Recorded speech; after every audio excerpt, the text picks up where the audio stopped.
Hey everybody,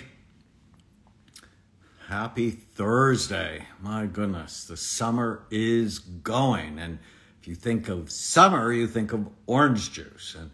And I recently posted about orange juice and got lots of unhappiness. And I feel really bad about it because I used to love orange juice.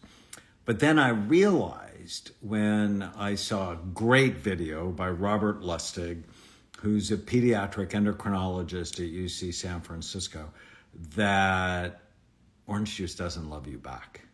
And you are in a relationship with all the foods you eat and the drinks you drink. And I'm just here to tell you the truth. My favorite verse in the New Testament is John 8:32. Know the truth, and the truth will set you free. And I have a particularly hard relationship with orange juice because my dad was a grower for Sunkist, and he had hundreds of acres of fruit trees in the Fillmore Valley here in Southern California. And so what's the problem? I talked about it in part in the last video. And if you unwrap fructose from its fiber source, the fruit, it actually turns toxic in your body and can increase fatty liver, obesity, diabetes. It spikes your blood sugar. So,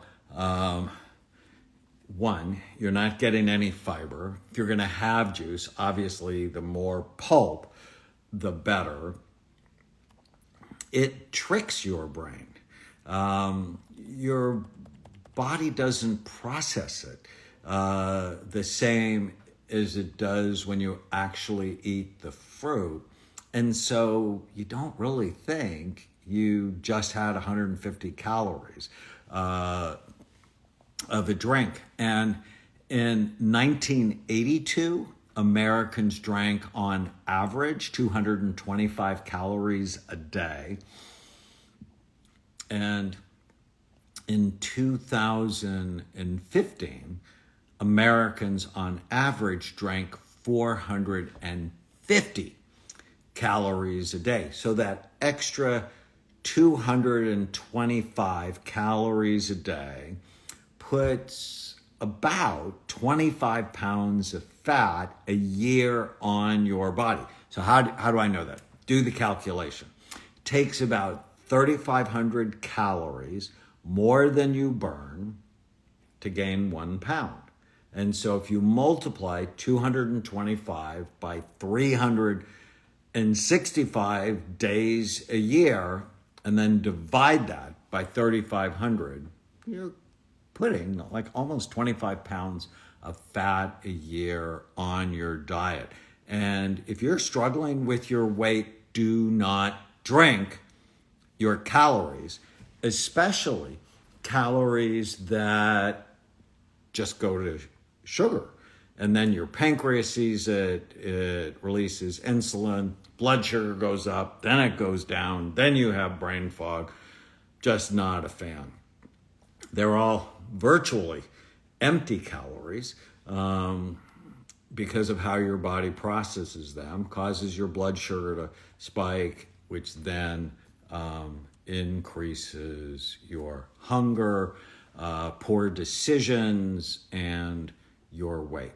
So if you're going to drink juice, think of vegetable juice is so much better. And people they put these sugar calories when you don't have to. Every morning I make a shake.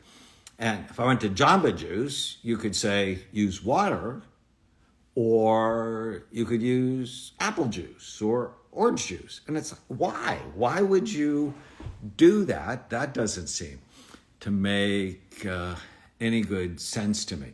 I always want you to think if people who have money, they know how much is coming in and how much is going out, and they have more coming in than going out. People are overweight. It's really good to sort of think the same way. How many calories are coming in and how many calories are coming out? And people are lazy. They're like, oh, I don't want to count my calories. Like, why? Right? I mean, it's just a rational thing to do if weight is an issue for you.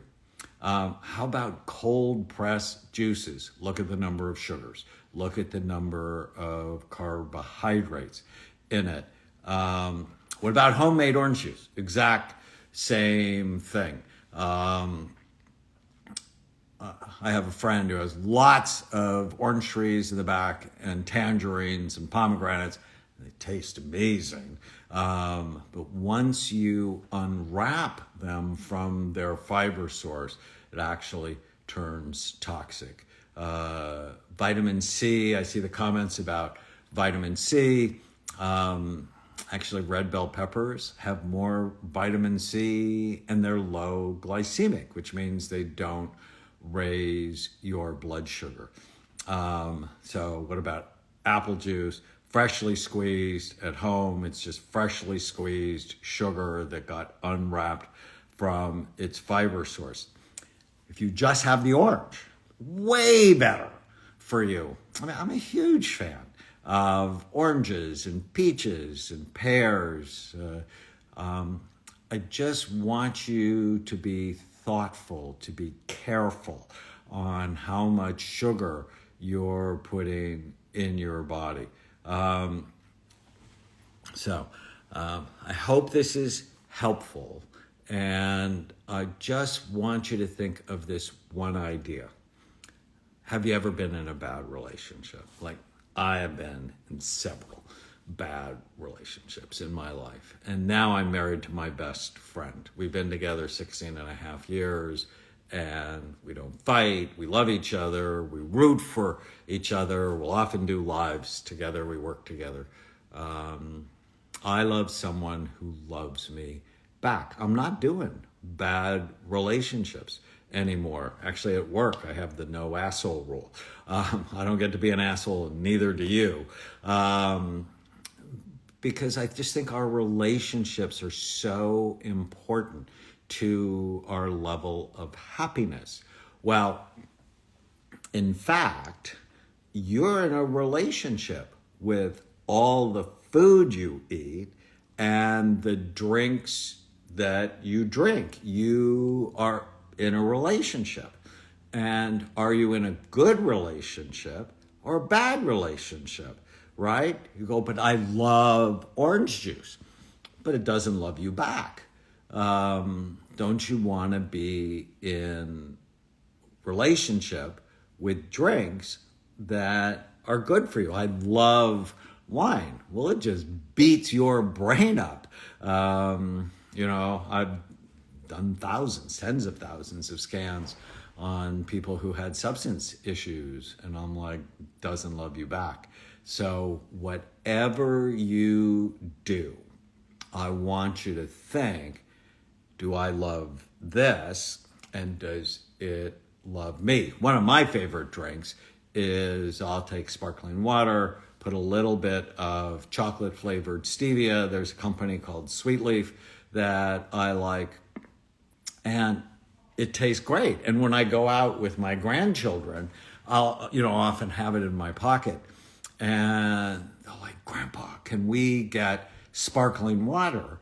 And it's so much better for them than giving them a soda or giving them juice. The incidence of obesity in children has quadrupled since the 1980s. This is not okay, because it's setting them up for a lifetime of trouble. So those who want to see the science around fruit juice, watch Robert Lustig's Sugar, The Bitter Truth. It's easy to see. It's got millions of views. It's a long lecture, but boy, you'll never drink fruit juice again.